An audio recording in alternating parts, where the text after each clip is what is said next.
The wind whispered through the tall pine trees, carrying the scent of earth and rain. The monastery, nestled high in the mountains, stood like a timeless witness to the ever-changing world. Birds called to one another in the distance, and the sound of a distant bell echoed through the valley. A young man climbed the stone steps, each footstep heavy with frustration. His heart, once filled with hope, now carried the weight of unanswered questions. He had seen suffering, good people losing everything, kind souls betrayed, and those who did wrong thriving without consequence. He clenched his fists, his mind swirling with doubt. If karma is real, why does life feel so unfair? If everything happens for a reason, why do good people suffer while the wicked prosper? With these thoughts clouding his heart, he reached the wooden doors of the monastery and stepped inside. There, sitting in quiet contemplation, was the master, a wise Buddhist monk whose presence radiated a peace that seemed untouched by time. His eyes, aged with wisdom yet bright with kindness, met the young man's troubled gaze. "Master," the young man began, his voice unsteady, "I have tried to understand, but I cannot. Why does life seem so unfair? Why do bad things happen to good people?" The monk smiled gently, his eyes twinkling with understanding. He did not answer right away. Instead, he reached for a delicate porcelain teacup beside him, holding it as if it were a precious treasure. "Do you like this cup?" the monk asked, his voice calm and steady. The young man, though impatient for an answer, nodded. "Yes, master, it is beautifully crafted." The monk studied the cup for a moment, then, with no hesitation, let it slip from his hands. The cup fell to the ground, shattering into countless pieces. The young man gasped, frozen in disbelief. "Master, why did you do that? You loved the cup, why break it?" The monk remained still, his gaze soft, undisturbed by the destruction before him. "I loved the cup when it was whole, and I love it now that it is broken," he said. "I knew from the moment I held it that one day it would break. Nothing in life is permanent. When we understand this, we stop resisting change, we accept life as it is, and in that acceptance, we find peace." The young man was silent. He had heard of impermanence before, but in this moment, watching the shattered pieces on the floor, the truth of it settled deep in his soul. Life was like that teacup, fragile, fleeting, and yet, in its impermanence, profoundly beautiful. And so, the monk began his lesson, not with words alone, but with the wisdom of a single broken cup. The story of coal and diamond, finding strength in hardship. The young student sat before the monk, his brows furrowed in thought. He had come seeking wisdom, yet what he truly desired was reassurance that life could be free of struggle. That suffering was something one could escape if only they lived correctly. Sensing the turmoil within him, the monk reached for a small wooden box. He slowly opened it, revealing two objects nestled inside, a piece of dark, rough coal and a radiant diamond. Holding them both in his hands, he turned to the student and asked, "Do you know what these two have in common?" The student leaned in, examining the objects. "They look nothing alike, master. One is dull and ordinary, while the other is precious and beautiful." The monk nodded. "And yet, they both come from the same source, the earth. The difference lies not in what they are made of, but in what they have endured." This lump of coal remained in the darkness, untouched, unchanged, but this diamond was formed through immense pressure, through years of unrelenting force. Hardships are like that pressure. They may feel overwhelming, even painful, but they shape us into something stronger, more refined. The student sat quietly, absorbing the lesson. The monk placed the objects down and continued. "There was once a blacksmith who forged swords of the finest quality. People from distant lands sought his craftsmanship, for his blades were said to be unbreakable. One day, an eager apprentice asked him, 'Master, what is the secret to making such strong swords?' The blacksmith simply smiled and placed a raw piece of iron into the furnace. He heated it until it glowed red hot, then struck it with powerful blows. Hammering it again and again, he plunged it into water, sending up steam, before placing it back into the fire. This process continued, over and over. The apprentice watched in fascination, then asked, "Why must you put it through so much pain? Won't it break?" The blacksmith picked up the finished blade, gleaming and unyielding. Without the fire, the metal remains weak. Without the hammer, it lacks strength. Only through trial and transformation can it become the weapon it was meant to be. The monk turned back to the student. And so it is with us.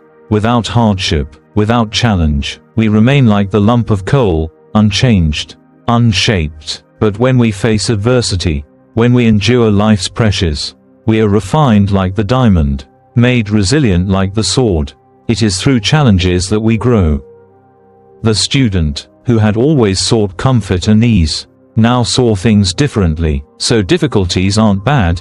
he asked hesitantly. "Not at all," the monk replied with certainty. "They are essential. It is through challenges that we grow. Just as fire purifies gold, suffering refines our character. Struggle is not a punishment, it is a teacher." For so long, the student had believed that a peaceful life was an easy life, one free of obstacles. But now, he saw the truth. Peace did not come from avoiding hardship, but from embracing it. True peace was the ability to stand firm amidst the storm, knowing that each challenge was shaping him into something greater. For the first time, he understood, his struggles were not barriers to happiness, but stepping stones toward wisdom. The lost traveler and the hidden blessing, when life redirects us. The student nodded, feeling a growing sense of peace within him. The monk's words had begun to unravel the knots of frustration and doubt in his heart. But the monk had one final story to share, one that would bring together everything the student had learned. "Let me tell you a story," the monk said, his voice as gentle as the wind rustling through the trees. "There was once a traveler, a man with a restless spirit, who journeyed across vast deserts in search of a distant land he had heard of, a land where the rivers ran with sweet water and the trees bore fruit in abundance. He walked for days under the scorching sun, his lips cracked from thirst, his feet blistered from the burning sand, his heart ached with frustration, for he had followed what he thought was the right path, yet now he was lost. One evening, as the sun dipped below the horizon, he stumbled upon a small tree, with no choice but to stop. He collapsed beneath its shade.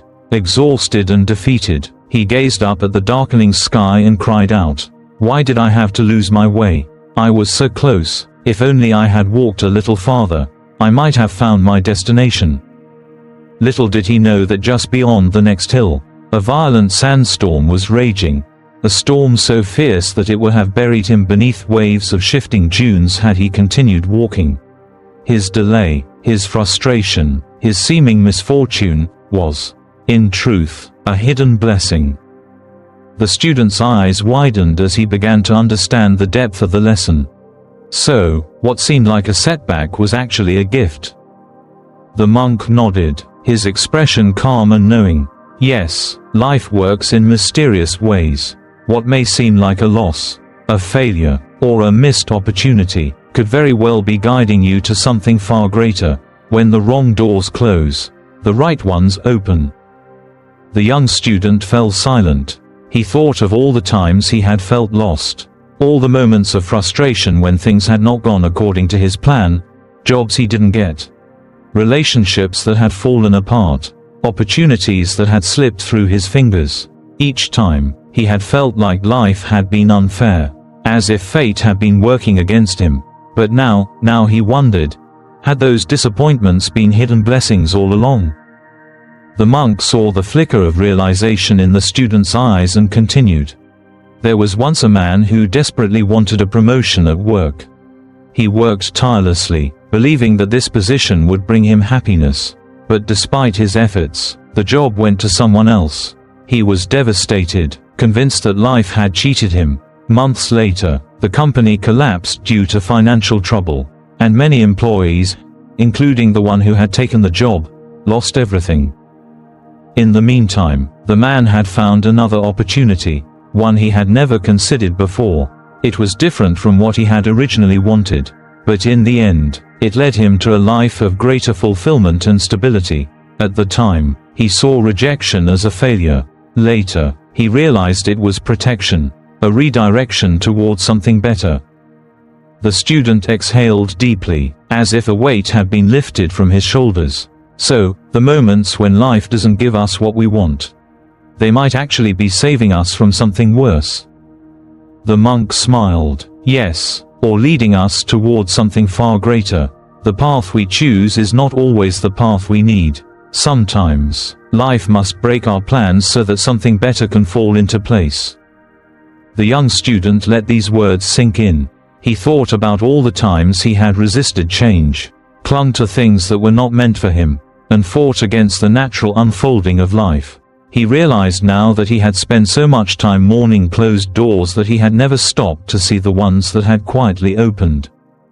The monk reached out and gently tapped the student's chest, just over his heart. The next time life redirects you, do not ask, "Why is this happening to me?" Instead, ask, "What is this teaching me?" Trust that every delay, every disappointment, and every unexpected turn is not an accident. It is the universe, gently guiding you toward where you are meant to be. The student looked up at the monk, his heart swelling with a newfound sense of peace. For the first time, he saw his life not as a series of misfortunes, but as a beautifully woven tapestry, one where every thread, even the ones that seemed tangled or misplaced, had a purpose. He smiled softly. "I think I understand now." The monk nodded. "Good, because life will always have its detours. But remember this, sometimes, the road that seems to be leading nowhere is the one that brings us exactly where we need to be." Embracing the flow of life, the art of letting go. The student now understood the wisdom the monk had been trying to share. The stories had opened his mind to a new perspective, yet a lingering doubt remained in his heart. "But Master," he asked, his voice hesitant, "how do we know when to trust that everything is happening for a reason? How can we be sure that the path we are on is the right one? Especially when it feels so uncertain." The monk smiled, his expression one of deep understanding. He had seen this question arise in many seekers before. With a calm voice, he said, "You trust in life's natural flow. You let go of the need to control every outcome. The more we try to force life into our own plans, the more we suffer. Instead, surrender to the unfolding of each moment. Trust that every step, no matter how difficult, is leading you to where you need to be." The student sat quietly, reflecting on the monk's words. He had spent so much of his life resisting change, trying to shape the world around him to fit his desires. He had clung to relationships that had already drifted away, forced outcomes that were never meant to be, and struggled against the natural course of life. But now, he wondered, had his suffering come not from the events themselves, but from his unwillingness to let go? The monk saw the contemplation on the student's face and continued, "Let me tell you a story. The Man and the River." There was once a man who wished to cross a great river.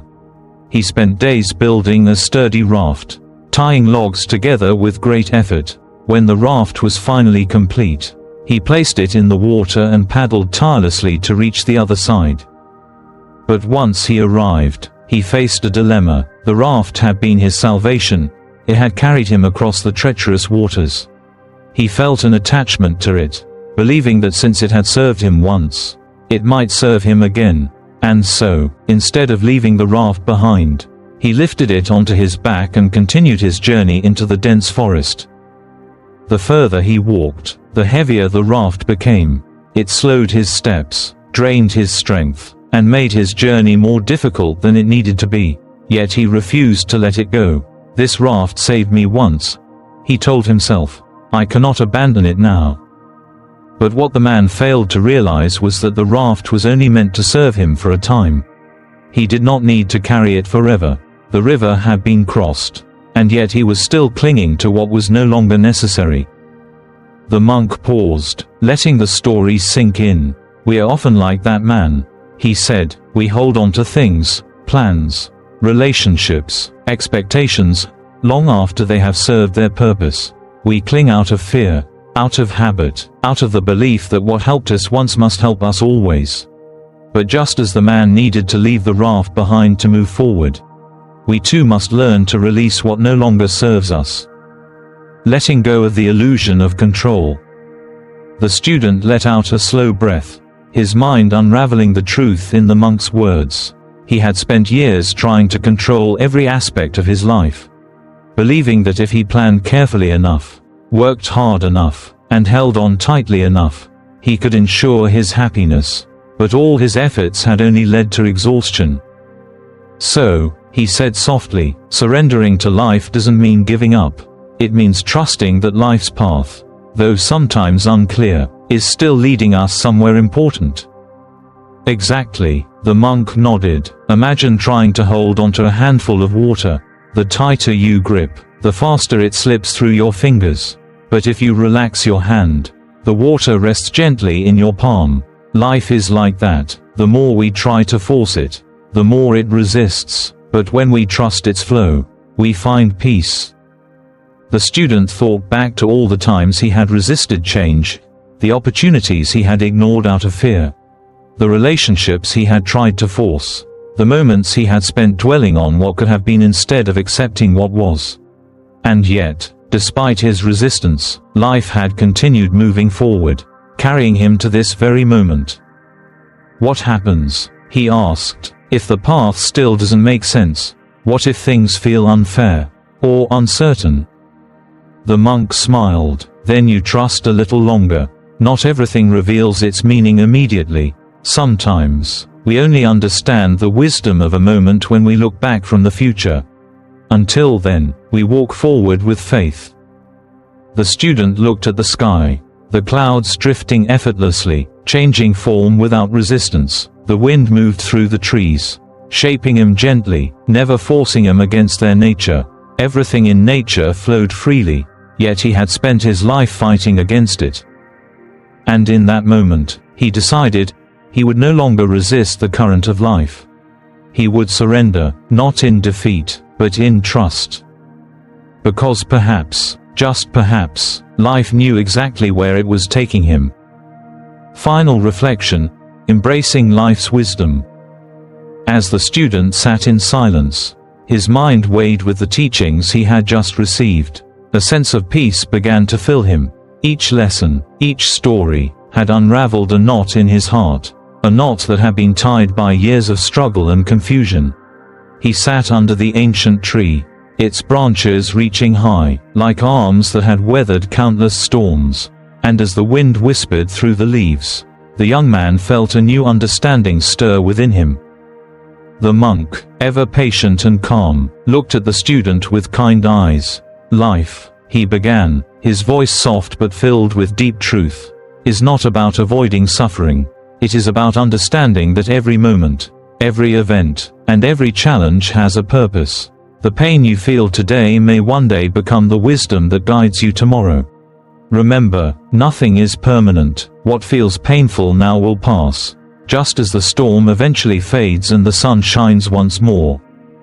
The student took a deep breath, absorbing every word. It was as though the weight of his own life's struggles, the moments of loss, the feelings of failure, the bitterness of unmet expectations, had been lifted. And for the first time, he could see them clearly. They were not punishments, they were opportunities to grow, to become stronger, to learn the deeper lessons that life had to offer. As the sun began to set, casting a golden glow over the landscape, the student rose from where he sat. His heart, once heavy with confusion, now felt lighter. The monk's words had opened a new chapter in his life. He had come to understand that life's challenges were not random misfortunes, they were necessary steps on the path to wisdom. The student walked away slowly, his steps sure and steady. He no longer saw the world through the same lens of frustration and resistance. He now recognized that everything, good and bad, was part of the greater tapestry of his life. The things he had once feared or resented were no longer obstacles but lessons, guiding him to the person he was meant to become. In life, we often try to control everything. We resist change, we cling to what we know, and we fight against the natural flow of things. We believe that if we just hold on tight enough, we can force the world to bend to our will. But in doing so, we miss the deeper lessons that life is trying to teach us. We miss the beauty of the unfolding process, the wisdom that arises in the midst of challenge. When we stop resisting and start trusting, life's lessons become clear. Surrendering does not mean giving up. It means giving in to the natural flow of life.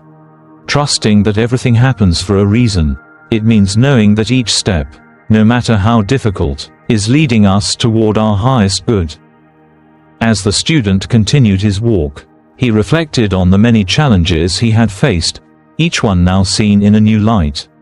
He thought of the doors that had closed, the paths that had turned away from what he had planned. But instead of regret, there was peace. His life, like the river, had flowed and meandered in ways he had never expected, but each twist had brought him closer to his true self. So, the next time you face a challenge, when life does not seem to go your way, pause for a moment and ask yourself, what is this teaching me? What lesson am I meant to learn here? Trust that life's unfolding is leading you exactly where you need to be. Even in the darkest moments, remember this truth: everything happens for a reason. Embrace the uncertainty, trust in the flow of life, and in the end, you will find that every experience, every hardship, every moment of pain, has shaped you into the person you are meant to be. Peace comes not from avoiding the storm but from knowing that after the storm, the sun will always shine again.